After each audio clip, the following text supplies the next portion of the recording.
السلام عليكم. ان شاء الله النهارده يعني هنعمل وصفه سريعه كده، هي مش وصفه.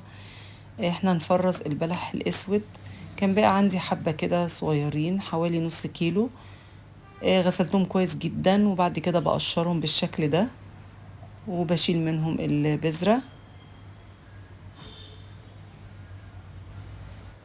طبعا في وصفات كتيرة بيقولوا ما نغسلش البلح. طبعا أنا ضد الموضوع ده تماما، لازم نغسل البلح كويس، بس أهم خطوة إن احنا ننضفه من القشر والبذر اللي جوه، وبعد كده بنشيله في الفريزر على طول، يعني ما نركنوش مثلا لتاني يوم أو نحطه في التلاجة وهو مغسول.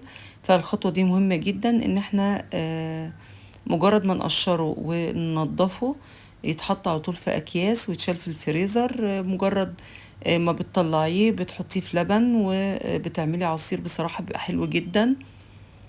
ويفضل طبعا بتحطي الكمية اللي تناسب كوبايتين او 3 او 4 على حسب ما بتعملي. يعني او ممكن مثلا الكيس يكفي كوبايتين، بحيث انت تطلعي على حسب يعني حجم الخلاط عندك. بنحطه هنا، دول حوالي نص كيلو، حطيتهم في كيسين بالشكل ده وبشيلهم مباشرة في الفريزر. مش بحطهم حتى في التلاجة لان ده طبعا غلط.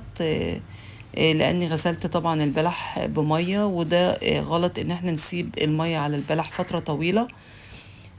بس كده طبعا بنشيلهم في الفريزر وبنطلعهم وقت ما نحب نعمل عصير. دي كانت وصفة سريعة، يا ريت تكون عجبتكم. بشكركم شكرا جزيلا، والسلام عليكم ورحمة الله وبركاته.